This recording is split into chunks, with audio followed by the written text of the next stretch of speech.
اور کبھی نہیں ہو سکتا کہ کوئی پیغمبر خیانت کرے، اور خیانت کرنے والوں کو قیامت کے دن خیانت کی ہوئی چیز اللہ کے روبرو لا حاضر کرنی ہوگی۔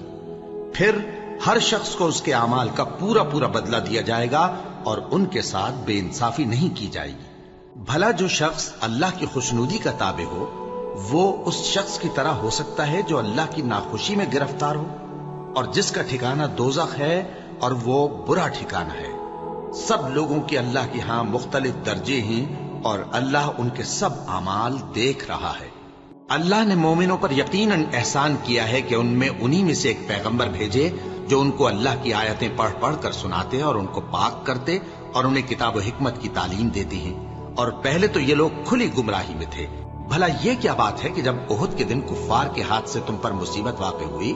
حالانکہ جنگ بدر میں اس سے دگنی مصیبت تمہارے ہاتھ سے ان پر پڑ چکی ہے، تو تم کہنے لگے کہ یہ آفت ہم پر کہاں سے آ پڑی؟ کہہ دو کہ یہ تمہاری ہی شامت اعمال ہے کہ تم نے پیغمبر کے حکم کے خلاف کیا۔ بے شک اللہ ہر چیز پر قادر ہے۔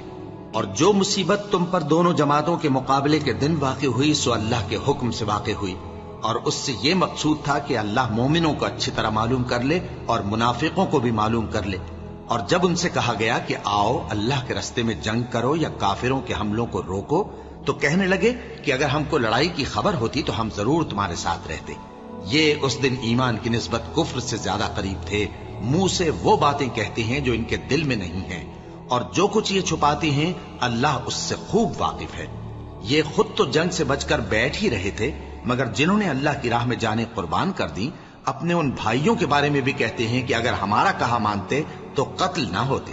کہہ دو کہ اگر سچے ہو تو اپنے اوپر سے موت کو ٹال دینا۔ جو لوگ اللہ کی راہ میں مارے گئے ان کو مرے ہوئے نہ سمجھنا، وہ مرے ہوئے نہیں ہیں بلکہ اللہ کے نزدیک زندہ ہیں اور ان کو رزق مل رہا ہے۔ جو کچھ اللہ نے ان کو اپنے فضل سے بخش رکھا ہے اس میں خوش ہیں، اور جو لوگ ان کے پیچھے رہ گئے اور شہید ہو کر ان میں شامل نہیں ہو سکے ان کی نسبت خوشیاں منا رہے ہیں کہ قیامت کے دن ان کو بھی نہ کچھ خوف ہوگا اور نہ وہ غمناک ہوں گے، اور اللہ کے انعامات اور فضل سے خوش ہو رہے ہیں، اور اس سے کہ اللہ مومنوں کا اجر ضائع نہیں کرتا جنہوں نے باوجود زخم کھانے کے اللہ اور رسول کے حکم کو قبول کیا۔ جو لوگ ان میں نیکوکار اور پرہیزگار ہیں ان کے لیے بڑا ثواب ہے۔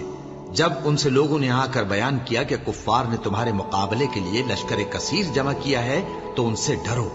تو ان کا ایمان اور زیادہ ہو گیا اور کہنے لگے ہم کو اللہ کافی ہے اور وہ بہت اچھا کارساز ہے۔ پھر وہ اللہ کی نعمتوں اور اس کے فضل کے ساتھ خوش و خرم واپس آئے، ان کو کسی طرح کا ضرر نہ پہنچا اور وہ اللہ کی خوشنودی کے تابع رہے، اور اللہ بڑے فضل کا مالک ہے۔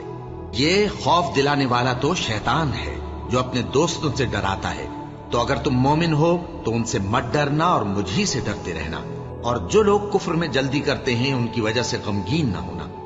یہ اللہ کا کچھ نقصان نہیں کر سکتے، اللہ چاہتا ہے کہ آخرت میں ان کو کچھ حصہ نہ دے، اور ان کے لیے بڑا عذاب تیار ہے۔ جن لوگوں نے ایمان کے بدلے کفر خریدا وہ اللہ کا کچھ نہیں بگاڑ سکتے، اور ان کو دکھ دینے والا عذاب ہوگا۔ اور کافر لوگ یہ نہ خیال کریں کہ ہم جو ان کو مہلت دیے جاتے ہیں تو یہ ان کے حق میں اچھا ہے، نہیں، بلکہ ہم ان کو اس لیے مہلت دیتے ہیں کہ اور گناہ کر لیں، آخر کار ان کو ذلیل کرنے والا عذاب ہوگا۔ لوگوں، جب تک اللہ ناپاک کو پاک سے الگ نہ کر دے گا مومنوں کو اس حال میں جس میں تم ہو ہرگز نہیں رہنے دے گا،